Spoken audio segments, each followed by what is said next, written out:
The mess hall on Outpost Curl 7 smelled like burnt coffee and recycled air, and Staff Sergeant Dmitry Volkov smelled like both of those things plus 4 days without a shower. He sat with his back to the wall the way his grandfather had taught him. Old man had survived 2 wars and a collective farm collapse doing exactly that, and watched the alien delegation file through the airlock like they owned the place. They did own the place, technically.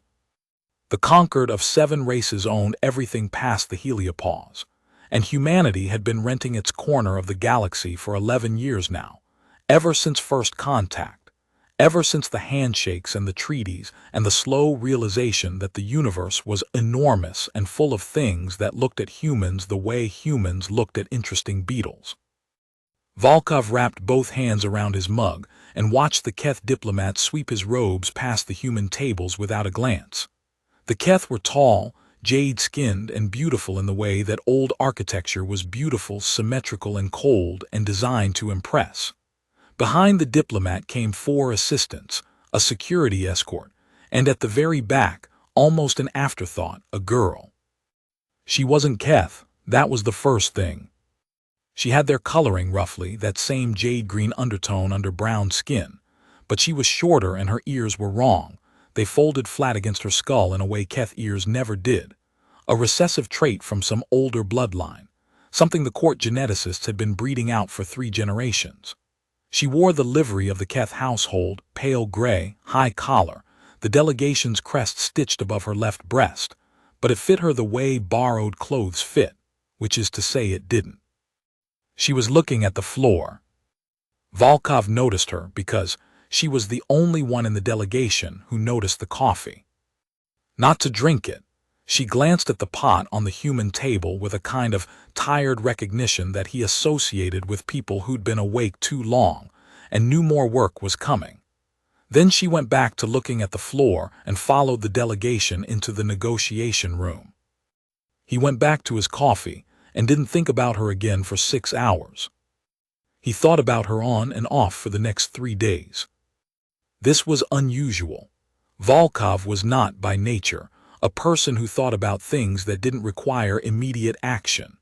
He had trained himself out of it on the first long deployment, when the gap between thought and action stretched to months, and thinking too hard about the gap made the months worse. He dealt in what was in front of him. The outpost systems, the ongoing negotiations his presence was required to sit beside, the slow accumulation of maintenance reports that nobody at Concord headquarters wanted to read, but that he filed anyway because his grandfather had taught him that paperwork was the closest thing to memory that institutions possessed. But the girl with the flat-folded ears kept coming back, not the girl herself exactly. The thing she'd done, the way she'd walked in holding a tablet, clearly navigating to a problem she hadn't caused and hadn't been asked to fix, and then fixed it more precisely than he had been about to fix it, and then named the thing he was doing wrong in the most neutral possible tone, as if being right about load dynamics at 400 was simply the condition of existing, and then told him her name like it was a provisional document, like she wasn't sure it would be received. Technical consultant, she'd said. He'd found the registry entry, 3rd lineage, disgraced, kept. His grandfather had kept a dog like that once. Found it half-starved behind the machine shed, thin as a promise and twice as careful, watching the humans in the yard with eyes that had learned to calculate the distance between approach and retreat. His grandfather had not called the dog over. He had left food in a bowl by the machine shed door every morning and gone about his business, and after 3 weeks the dog was sleeping at his feet in the evenings, and had never in 15 years left the property. Volkov was not, he would have told you firmly, comparing a person to a dog. He was thinking about his grandfather, who understood that some things needed time and consistency, and the quiet signal of no sudden movements, and who was the wisest person Volkov had ever known, and who had never in his life received credit for anything except the crop yields. The crisis started, as crises on Curl 7 usually did, with the water reclamation system. The outpost sat on a dead moon 2 light towers from the nearest station, which meant that when things broke, You fix them yourself or you died of thirst. The reclamation unit on level 3 had been making a sound like a dying cat for 2 weeks, and the maintenance team had been papering over it with parts salvaged from 3 different decommissioned models, because proper replacements were 8 weeks out on a supply run. Volkov knew this because he'd spent most of those 2 weeks in the maintenance bay himself, since his official duties as the outpost's human liaison officer had turned out to involve a lot of sitting in meetings and nodding, and sitting in meetings made his hands restless. The unit finally gave up at 3:40 station time. The alarm was a flat tone that meant level 3 had 20 minutes of water pressure before the tanks ran dry, and after that the whole life support cascade would start failing from the top down. Volkov was in the maintenance bay in 4 minutes. The 2-person night crew was already there, staring at the opened access panel with the expression of people who had found a snake in their kitchen. The primary feed coupling had sheared, not the part they'd been watching naturally, because equipment never breaks where you expect it, and the backup was showing stress fractures along the weld seam. "We have the coupling from the 7 series unit," said Technician Osai, holding up the part, "but the thread pattern's different. It won't seat." "It will if we modify the housing," Volkov said, already reaching for the torch. "The housing is rated ceramic. You can't machine ceramic without." "You can if you know what you're doing." He'd done it with a tractor on his uncle's farm when he was 17, different materials, same principle. His uncle had told him the tractor couldn't be fixed. His uncle had been wrong. He was halfway through the modification when the door opened, and the girl from the delegation walked in. She stopped when she saw him. He looked up from the housing, and they stared at each other for a moment, him, with a cutting torch in one hand and ceramic dust on his sleeve, her in the same ill-fitting gray livery, now holding a tablet that she'd clearly been using to navigate the outpost. "I apologize," she said in precise, slightly formal standard. "I received notification of a maintenance emergency. I am," a pause, "I have some experience with reclamation systems." Volkov glanced at Osei. Osei shrugged with his eyebrows. "How much experience?" Volkov said. Another pause. Something in her face did something complicated. "I designed the tertiary reclamation system currently in use on the Keth colony station at Merle, the one your Concord inspectors rated highest for efficiency 3 years running." She looked at the part in his hand. "That modification will work, but you'll lose 4% pressure on the secondary line. If you angle the cut 3 degrees further counterclockwise, you recover it." Volkov looked at the housing, looked at the angle, did the math in his head the way his grandfather had taught him, on paper first, then in your hands, then in your gut. She was right. He adjusted the cut. The coupling seated cleanly. The alarm tone went from flat to the rising note that meant pressure restored. In the quiet afterward, he set down the torch and said, "Dmitry Volkov, human liaison." She looked at him for a moment before answering, as if she was deciding something.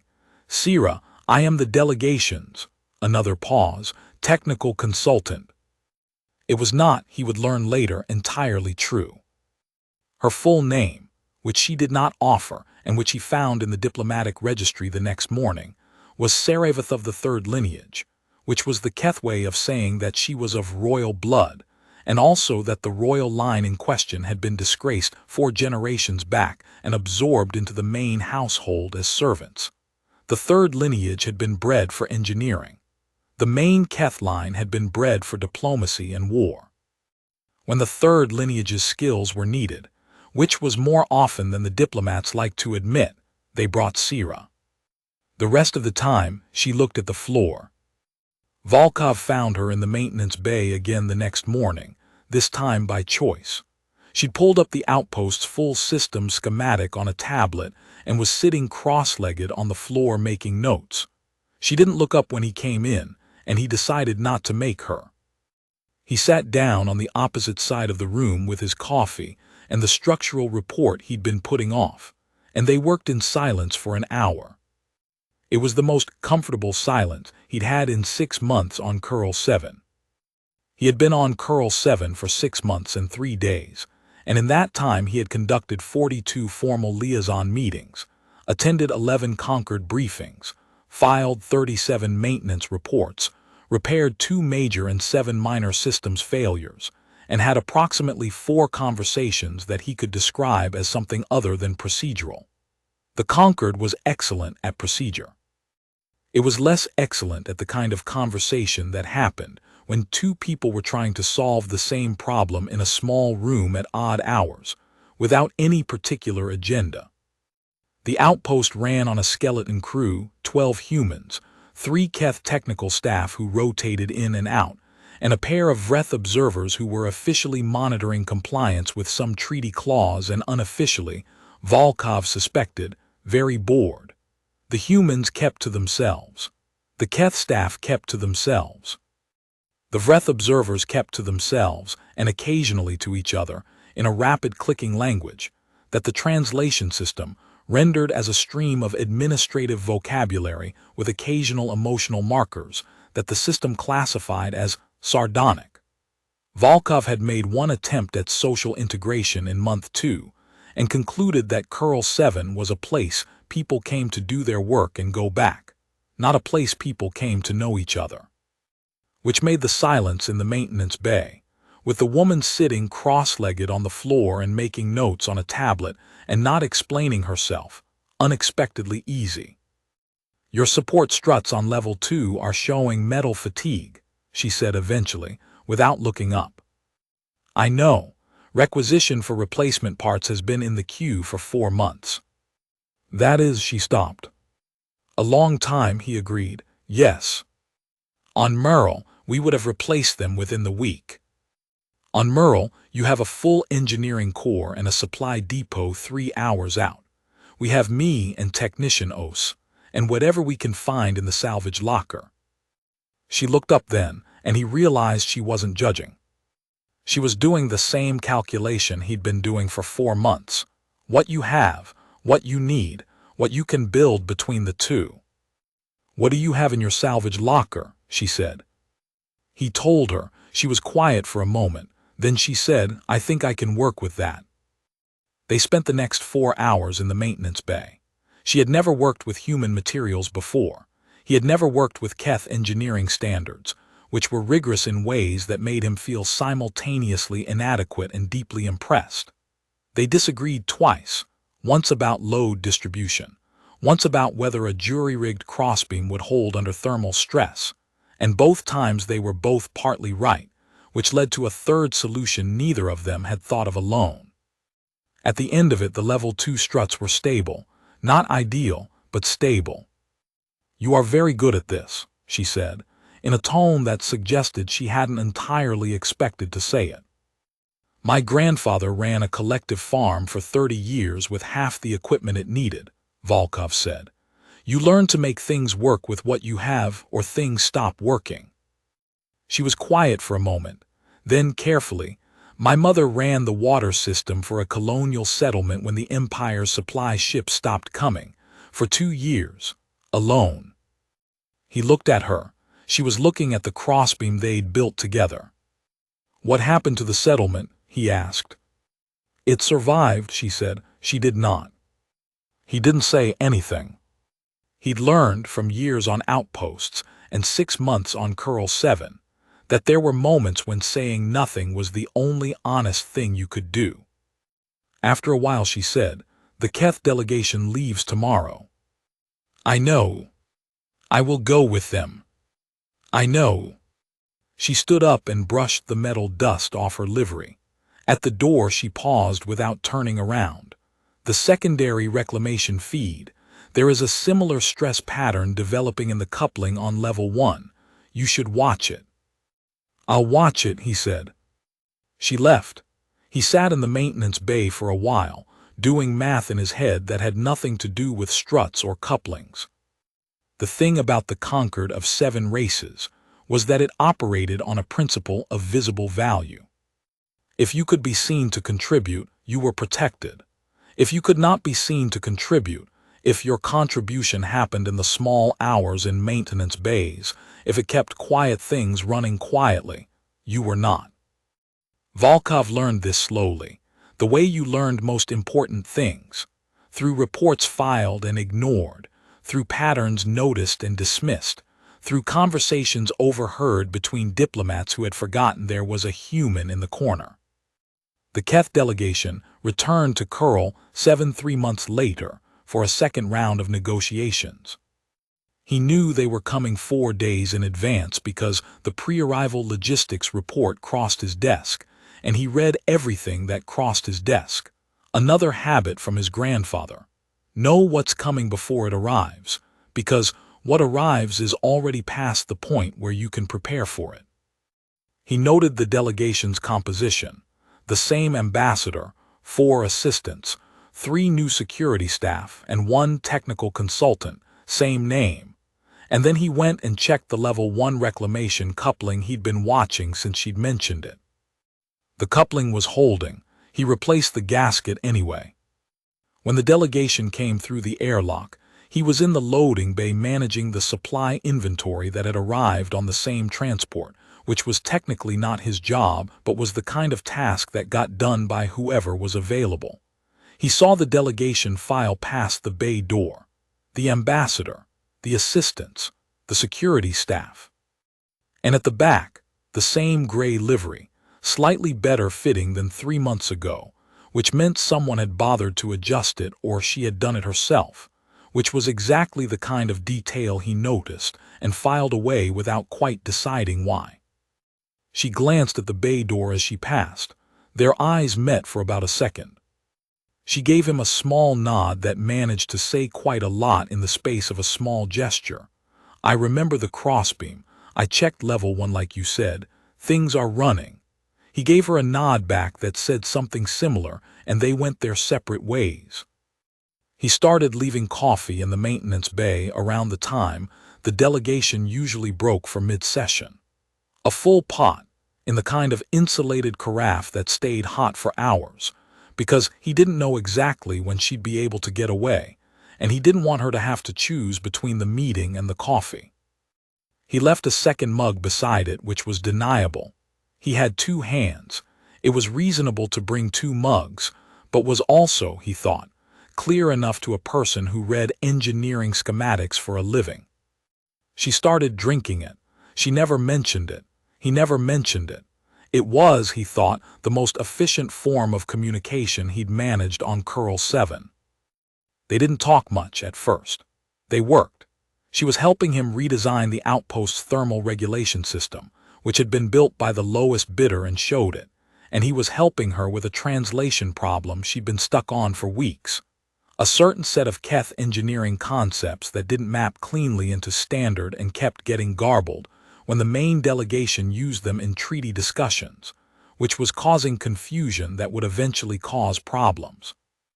Your language has a word for the load-bearing principle I mean, she said one evening, staring at the diagram she'd drawn.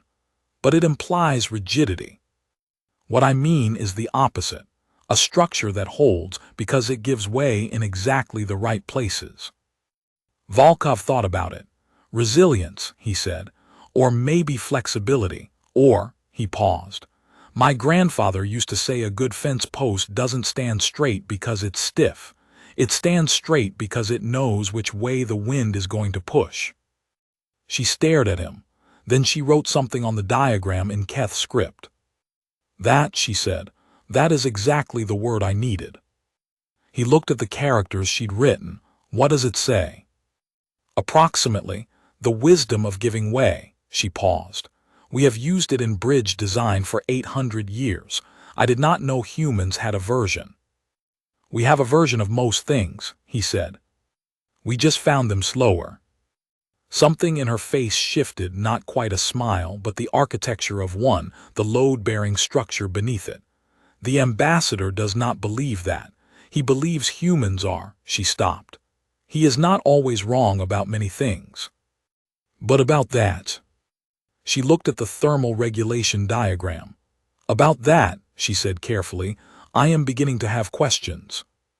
He put in the request formally, through channels, because that was the only way anything happened in the Concord. He requested a position transfer, human liaison, to a permanent technical exchange program, specifically with the Keth delegation's engineering corps, specifically as a bridge between human salvage and adapt methodology and Keth precision design. The request was denied in 4 hours. The form letter explained that human technical expertise was not, at this time, at the level required for full integration with Concord engineering programs. He filed an appeal.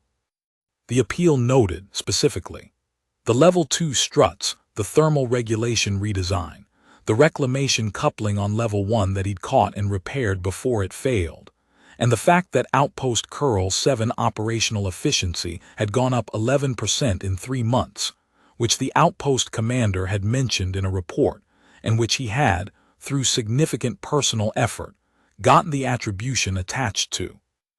The appeal was pending when the third Keth delegation visit brought the news about Sira. She came to the maintenance bay at 200, which was unusual. Her face was doing the flat, careful thing he'd learned to read as something is wrong, and I am not going to show you how wrong until I decide whether I can trust you with it. He poured her coffee. She wrapped her hands around the mug the same way he did, a habit she'd picked up somewhere in the last 6 months, or maybe had always had and felt safe enough now to show, and she said, "The ambassador is recommending I be transferred to the Household Administrative Corps." He waited. Administrative Corps is, she paused. It is where they put third lineage who are no longer useful as engineers, when the project is finished, when the credit has been assigned elsewhere. She looked at the mug. The Merle Reclamation System. He is presenting it to the Concord next month as a product of the main Keth Engineering Directorate. Was it? No, flat and quiet. The Directorate reviewed my specifications and said the approach was unorthodox. They shelved it. I built it anyway with the settlement's own resources because the settlement needed water. A pause. 300 families needed water. Volkov set down his own mug. He thought about his grandfather and the collective farm and the 30 years of keeping things running with half the equipment needed, and how none of that was in any history book anywhere, because history books were written by the people who attended the ceremonies, not the people who kept the lights on for the ceremonies to happen. "What do you want to do?" he said. She looked at him. It was, he realized, possibly the first time anyone had asked her that directly. "I want to keep working," she said. "I want to build things that run. She stopped, started again. "I want to go back to Merle and fix the tertiary coupling on the east array that the Directorate installed wrong. I told them it was wrong. They did not." Another stop. "I want the settlement to have water that doesn't depend on whether the Directorate is paying attention." "Okay," he said. She waited. "I put in a request," he said. "Technical exchange program. Human Keth engineering collaboration. It was denied." He paused. "I'm going to refile it, but this time I want to attach your name as the Keth counterpart, and I want to attach the Merle numbers. The actual numbers, the efficiency ratings, the resource investment, the 300 families. Not the Directorate's version. Yours." She was very still. "That will not work. The ambassador will." "The ambassador doesn't file the reports. You do, don't you, as technical consultant?" A silence. "Technically," she said slowly, "I file the engineering assessments. The ambassador reviews them." "Does he read them?" Another silence, longer. "He finds technical documents," she said carefully, "very thorough." Volkov almost smiled. "How thorough can you make this one?" What followed was 3 weeks of the most detailed technical documentation Curl 7 had ever produced. Sierra filed assessments, long ones. Beautifully structured, rigorously cited, cross-referenced to Concord standards in ways that would take someone with genuine engineering expertise to fully parse. Buried inside them in the proper technical language, in the correct filing categories, were the Merle numbers, All of them. The real ones. Volkov filed his appeal. Again. This time he attached a letter from the outpost commander, who had been persuaded, not without effort, that the 11% efficiency improvement was worth mentioning to Concord oversight. He also attached, in the appendix, a copy of the Level 2 structural assessment from 6 months ago, before the repairs, and the current one after. The difference was visible even to a non-engineer. He also sent a private message to a human technical observer he'd met at a briefing 2 years earlier, a woman named Ajoa Mensah, who worked for the Concord's Independent Oversight Division, and who had, at that briefing, made a comment about how the Concord's efficiency metrics tended to credit the visible and ignore the foundational that had stuck in his memory ever since. He didn't know if any of it would work. He knew, from 30 years of his grandfather's stories, that sometimes you planted things that didn't come up until after you'd stopped watching. That was still worth planting. What he didn't expect was the Concord inspection. They came in the 6th week, 3 Concord oversight officers, 1 human, 1 Keth, 1 Vreth, which was the avian race that ran the Concord's administrative apparatus with the aggressive precision of birds of prey. They were there for a routine infrastructure review of Curl 7, which had apparently been flagged due to the efficiency anomaly in the quarterly reports. The ambassador found out about the detailed assessments 20 minutes before the oversight team reviewed them. His reaction, filtered through the outpost's thin walls and Volkov's reasonable grasp of spoken Keth from 6 months of translation work, was educational. Sira stood in the maintenance bay with her hands very still, and her face very quiet while the muffled sound of the ambassador's response to the situation filled the corridor outside. "He will request I be returned to the household," she said, "formally, today." "Probably," Volkov said. "And the transfer request will still be pending when the oversight team reviews the engineering assessments." He looked at the Level 2 struts they'd repaired together, now solid and silent and bearing the weight of the level above them. "They're going to ask who did this work." "There is documentation," she said slowly, "in the maintenance logs." "Very thorough documentation," he said, "very detailed logs." She looked at him. "You anticipated this." "My grandfather used to say, if you do good work and you don't write it down, it's like it never happened. If you write it down, it happened forever." He paused. He was talking about crop yields, but something shifted in her face, more than architecture this time. Something that had been flat and careful for a long time became, briefly, not. "I do not understand humans," she said. "You are," she paused.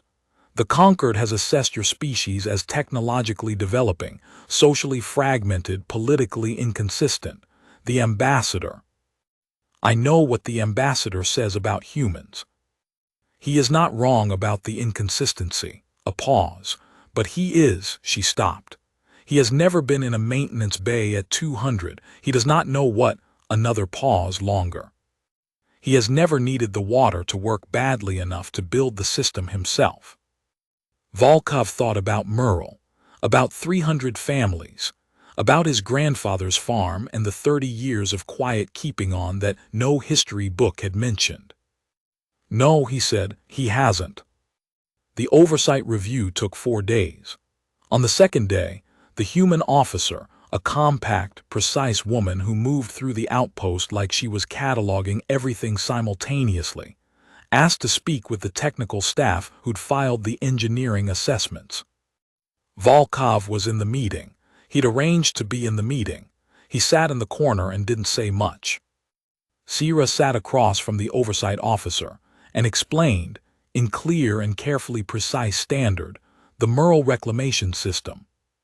The original specifications, the directorate's assessment, the decision to build it anyway with the settlement's own resources, the 300 families, the current operational status. The oversight officer asked questions, good ones, technical ones that showed she understood what she was looking at. Sira answered them. At the end, the officer said, The filing attribution on the Merle project lists the Keth Engineering Directorate. It does, Sira said. Her hands were very still on the table. Is that attribution correct? A pause. The directorate reviewed the specifications, Sira said. They declined to proceed. The construction was completed using settlement resources and my own time, with no directorate involvement. Then the attribution is incorrect. Yes. The oversight officer made a note. Then she looked at the Curl 7 maintenance logs. Then she looked at Volkov, which he had expected. Staff Sergeant Volkov, you filed the original technical exchange request. Yes, ma'am. You believe there is sufficient basis for a formal human-Keth engineering collaboration program. He thought about the coupling, the crossbeam, the thermal regulation system, the translation problem that had turned out to be a fence post. I believe, he said, that there are things humans know about making systems work with limited resources that the Concord's engineering programs don't currently account for. And I believe there are things the Keth engineering tradition knows about precision and long-term design that human programs don't fully account for. He paused. I believe those two things together produce something better than either one alone. The oversight officer looked at him for a moment. Then she looked at Sira. Then she made another note. The ambassador requested Sira's formal transfer back to household administrative duties on the 4th day. The request went to the Concord Oversight Office because the oversight team was still on site, and all interdelegation personnel actions during an active review were routed through them. It was a procedural quirk. The kind of thing that, if you were familiar with Concord regulations and had access to the filing manual and several hours of careful reading, you might have anticipated. The oversight officer placed the request on hold pending resolution of the attribution question on the Merle filing. The ambassador was not pleased. Volkov was in the maintenance bay at 200 when the ping came through on his personal comm. The request had been placed on hold, case number assigned, estimated resolution time 14 days. He sat with it for a while. Then he sent a message to a Joa Mensa that just said, "Thank you for the reading list on Concord procedural regulations." She sent back, "Who filed the logs?" He sent back, "She did. I just made sure they were dated correctly." A pause. Then, "That is the second most boring sentence describing the most important thing I've read this month." He almost laughed, almost. On the 3rd day of the review, the ambassador requested a meeting with Volkov. It was not a request, technically.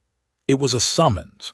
It was phrased as a request in the formal correspondence because the Keth valued the form of courtesy even when the substance was absent, but the underlying meaning was clear enough.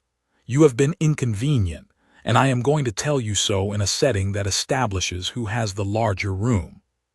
The ambassador's quarters on Curl 7 were the outpost's best, which was to say they were slightly larger than the other quarters and had a viewport, and the ambassador had done what the Keth tended to do with any space they occupied for more than a week, which was arrange it to project a specific impression.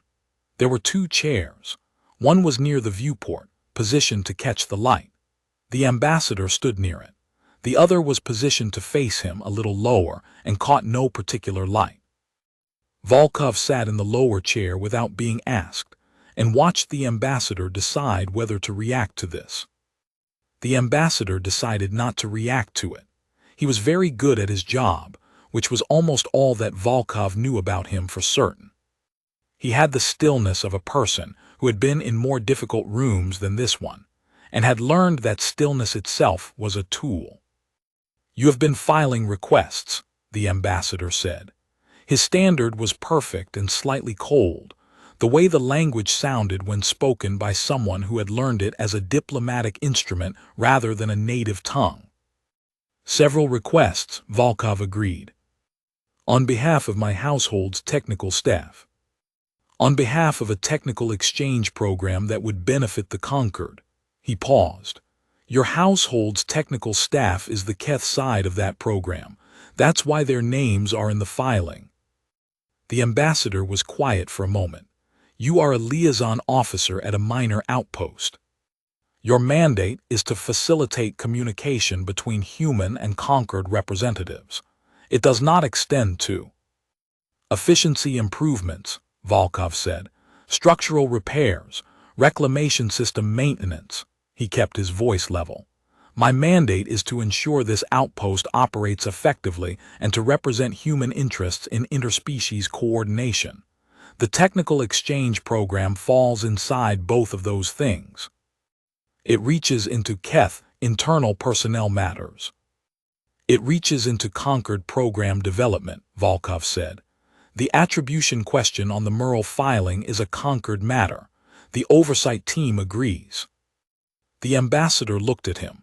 He had, Volkov noted, the kind of eyes that were very good at measuring things. Right now they were measuring him, calculating.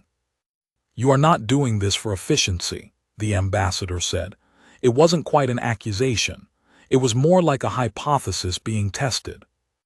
I'm doing it because the work is correct and the credit is not going to the right place, Volkov said. Where I come from, that matters. Where you come from, the ambassador said, and the inflection carried weight, the weight of the Concord's assessment of humanity, which was new, small, developing, not yet to be taken seriously on questions of institutional design. Where you come from, Staff Sergeant, is a planet that has been in contact with the wider galaxy for 11 years. Your species has a great deal yet to learn about how Concord affairs are managed. Yes, Volkov said, probably. A pause. The ambassador had expected a different response, he could tell. Perhaps a defense or an apology or a softening. But Volkov said, I've also been in this outpost for 6 months. And in that time I've watched the reclamation system fail because the part we needed was 8 weeks out. And I've watched the structural supports develop metal fatigue because the replacement order has been in the queue for 4 months. And I've had a lot of time to think about the gap between how the Concord describes its operations and what those operations actually look like at the edges. He paused. Your household's technical consultant designed a water system that kept 300 families alive for 2 years, while the directorate said the approach was unorthodox. I don't know how the Concord normally handles that kind of gap between the assessment and the reality, but I know what I'd do with it. And what, the ambassador said very carefully, would you do with it? Write it down, Volkov said. File it correctly. Make sure the people who need to see it. A pause. My grandfather kept a farm for 30 years with half the equipment it needed. He wrote down everything that worked and everything that didn't, and when he was gone the farm was still there because the next person had something to read. That's what records are for, not for assigning credit, for making sure the knowledge doesn't disappear. The ambassador was quiet for a long time. Outside the viewport, Curl 7 Dead Moon turned its slow, indifferent turn. You believe, the ambassador said finally, that you are acting in the Concord's interest. I believe I'm acting in the interest of things working, Volkov said. Whether that's the same as the Concord's interest probably depends on who you ask. Another pause. The ambassador's face was doing something very controlled, which meant something uncontrolled was happening underneath it. Sarevith of the third lineage, he said, and the name in his voice had a quality that Volkov couldn't fully parse, not contempt, exactly, or not only contempt. Something more complicated. The sound of a person who had made a decision about something a long time ago and had been right often enough that being possibly wrong now was an unusual experience. She is skilled. I have not denied that. No, Volkov said, you haven't. The household, he stopped. The third lineage serves a function. The arrangement has worked for 4 generations. The arrangement keeps the knowledge in a place where you can use it when you need it, Volkov said. That's not the same as the arrangement serving the people doing the work. He paused. Or the people who need the water. The ambassador looked at him for a long moment. You are very direct for a liaison officer. I'm very direct for any officer, Volkov said. It saves time. He left the meeting with no promises made and nothing conceded on either side. But the ambassador did not push the transfer request forward before the oversight team completed its review. Whether that was because the hold had made it procedurally complicated, or because the ambassador was recalibrating, or because something in the conversation had landed somewhere unexpected, Volkov couldn't say with certainty. He didn't need to. He just needed the hold to hold. It held. The oversight team left on the 5th day. The hold on the transfer request remained. The attribution question on the Merle filing moved forward into formal review, which meant it would be 3 months before resolution. And during those 3 months, the third lineage member associated with the filing was required to remain available for technical inquiry, which meant she could not be reassigned to administrative duties. 3 months. Volkov had, in his experience, made a lot happen in 3 months. He filed the technical exchange request a third time. This time it included the oversight team's preliminary notes on the Curl 7 efficiency analysis, which they'd shared informally as part of the review. It included the Merle numbers.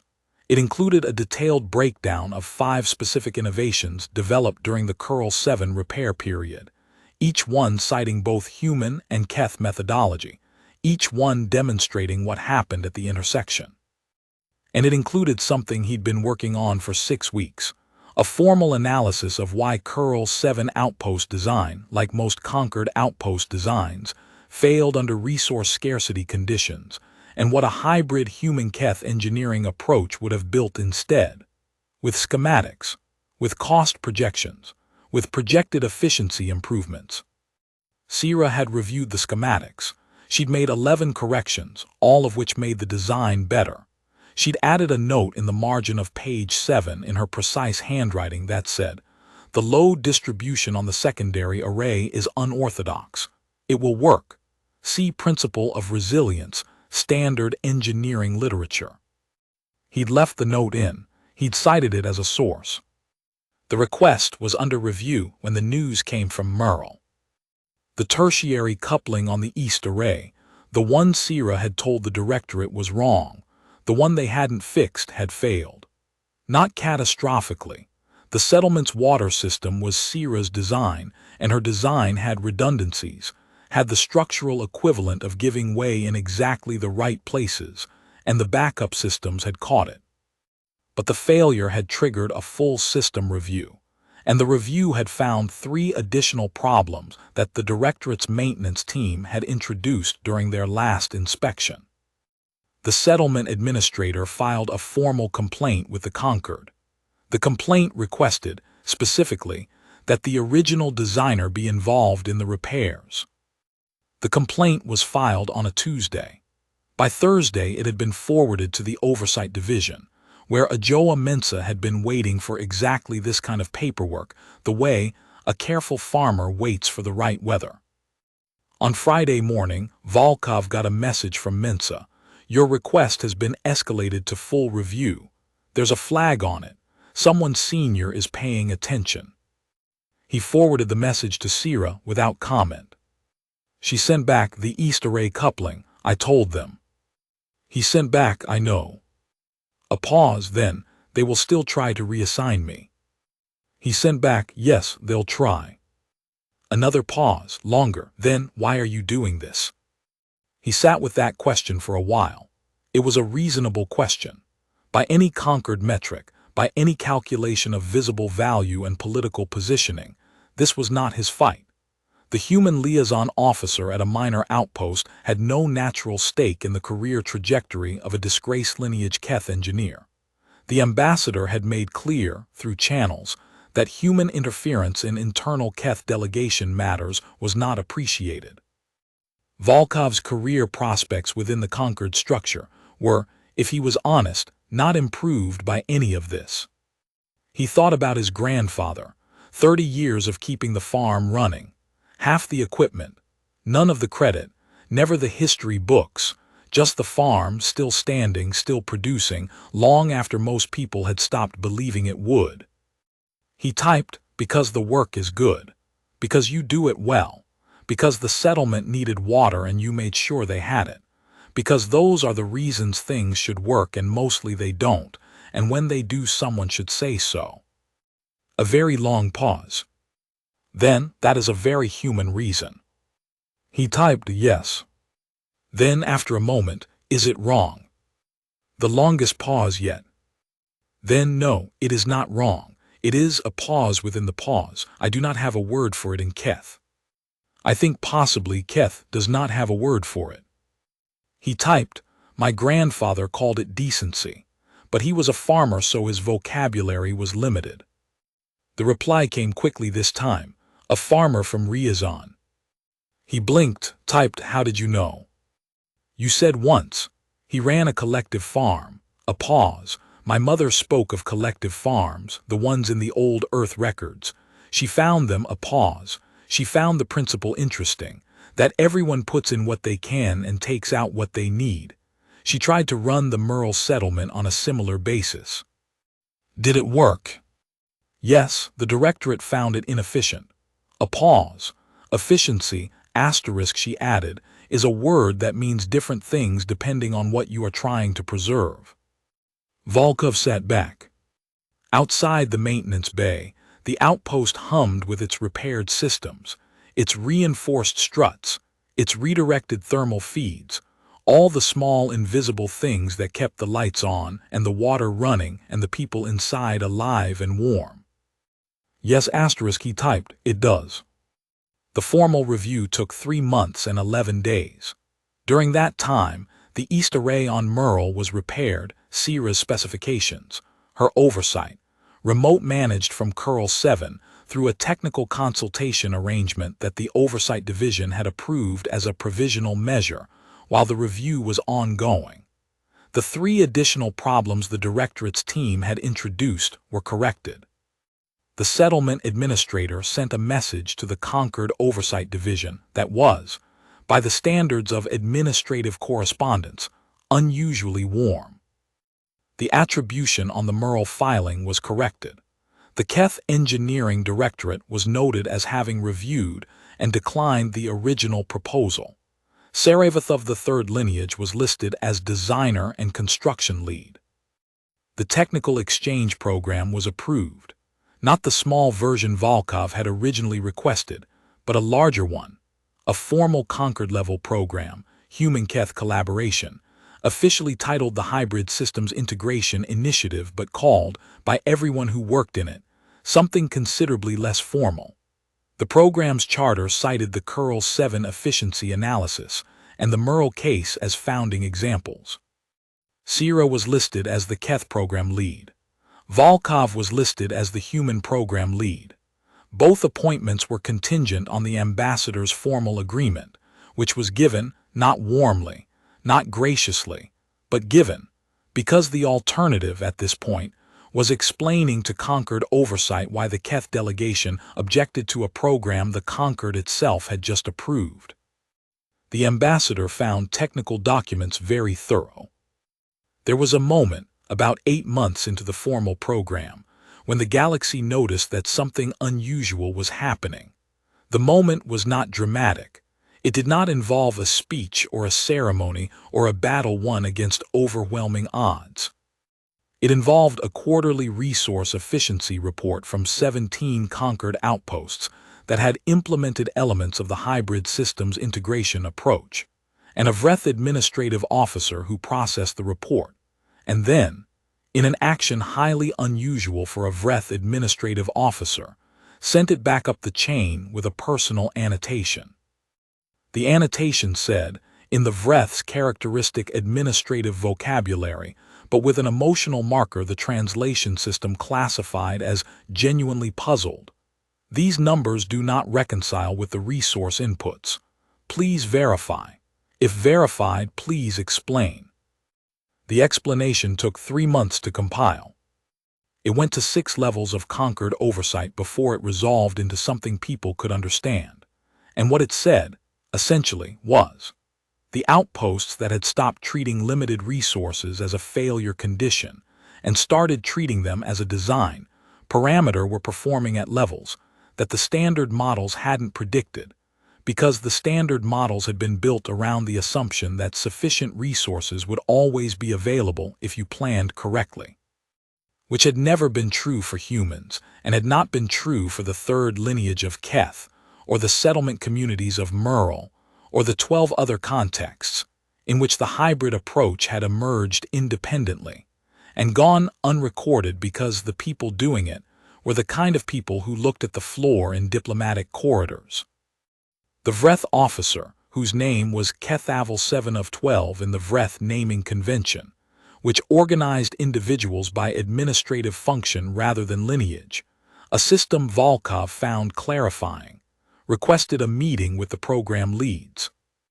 It was a formal meeting with a proper agenda and 3 hours of allocated time, and it was the most efficient meeting Volkov had attended in his career, because Kethavel 7 had read the documentation, all of it, including the appendices, and arrived with questions that required actual answers. At the end of it, Kethavel 7 said, in the flat, precise tone that Vreth used for all communications, "The program is operating at an efficiency level that suggests the methodology is correct. The Conquered should expand it." Volkov said yes. Kethavel 7 said, "There will be institutional resistance." Volkov said, "There usually is." Kethavel 7 said, "There is a procedure for overcoming institutional resistance. It involves documentation." A pause. "You appear to be familiar with documentation." "My grandfather kept very good records," Volkov said. Kethavel 7 made a note. Then, "A human agricultural worker, interesting precedent to cite in Conquered proceedings." "He was a very good farmer," Volkov said. Kethavel 7 made another note. "I will begin compiling the expansion case. I will require your signature and your Keth counterpart's signature on the primary documentation." A pause, the briefest, but a pause nonetheless. "The program has produced good work. It is correct to support good work. That is all." He went back to his coffee and thought for a moment about his grandfather, who had never once been in a Conquered administrative meeting, and who would have found the Vreth deeply unreadable but would, Volkov suspected, have respected the approach. Read the numbers, ask the right questions, write down what works. The galaxy noticed eventually. Not quickly and not the way the history books would later make it sound. There was no single moment, no ceremony, no announcement. It was more like the struts on level 2. You reinforced them, and for a while nothing was different except the building stayed up, and then one day someone looked at the numbers and said, "This outpost has been more stable than any comparable facility for the past 2 years," and then someone else looked at the numbers and said, "The Merle settlement's resource efficiency is 40% above projection," and then a third someone looked at both sets of numbers and started asking questions. The questions led to the program. The program led to other programs. The other programs led, slowly, over years, to a shift in how the Conquered thought about the relationship between precision design and adaptive engineering, between what you build when you have every resource you need and what you build when you don't, and why the second category was more important than anyone had admitted. None of that is why Volkov chose her. It's what happened because he chose her, which is a different thing. He chose her the night of the reclamation coupling, though he wouldn't have used that word at the time. He chose her in the maintenance bay at 200 with the ceramic dust on his sleeve. He chose her when she said the angle needed to be 3 degrees further counterclockwise, and she was right. He chose her when she said her mother had kept a settlement's water running alone for 2 years and then said simply, "She did not survive," and didn't explain, and he understood anyway. He chose her because the work was good, because she did it well, because she knew what to do when the water needed to work and nobody official was going to help, and the 300 families were still going to need water whether the directorate was paying attention or not. He chose her because she looked at the floor in diplomatic corridors and looked directly at load-bearing problems. And he had learned, from his grandfather and from 30 years of collective farm stories, that the second one was harder and more important. The galaxy's difficulty with it, and there was difficulty, genuine difficulty, that persisted in diplomatic and academic circles for years, was not that the choice had happened. It was that the choice made no sense within any framework the Conquered had for thinking about interspecies interaction. The Conquered operated on a clear model. Races collaborated where their interests aligned, protected their own lineages and resource bases, and expanded influence through demonstrable technical and political superiority. Humans, being new and small and inconsistent, were expected to be especially careful about the model, since they had less leverage to waste on gestures outside their own interest. The senior Keth ambassador filed a formal query with the Conquered's Interspecies Relations Office 14 months into the program.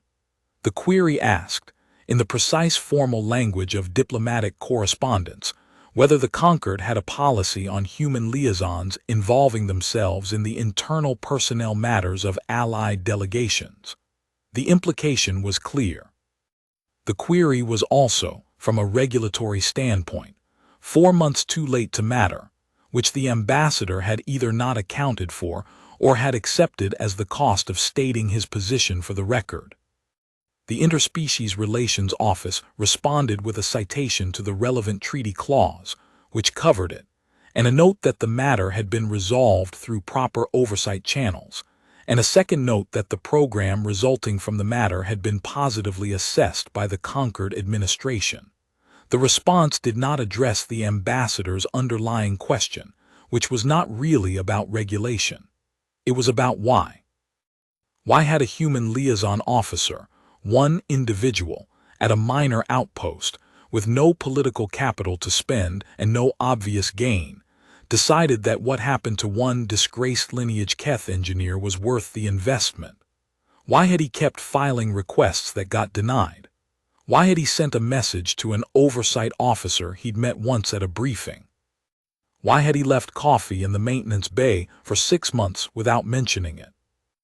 The Keth had a concept, the ambassador would have known it, called *Vetherella, which translated roughly as the calculus of worth. The ongoing assessment of what a person, action, or resource was worth to the larger structure, and the adjustment of one's behavior accordingly. The ambassador had applied *Vetherella to Sira and concluded she was worth less than the directorate's pride. He had applied it to Volkov and concluded a human liaison officer's interference was a minor irritant, not a threat. He had, in both cases, calculated the wrong thing, not the wrong people, the wrong units. Vetherella measured worth to the existing structure. It had no units for worth to the problem, which is what Volkov had been calculating all along.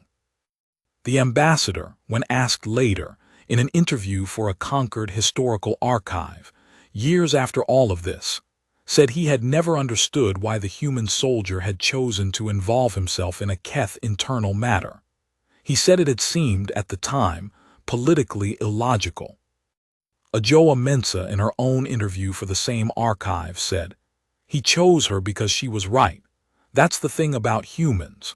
When they're paying attention, really paying attention, not to the credit, not to the positioning, just to what's true, they can't stand to let the right thing stay wrong." Sira, in her interview, was asked what she thought about the choice. She was quiet for a long time.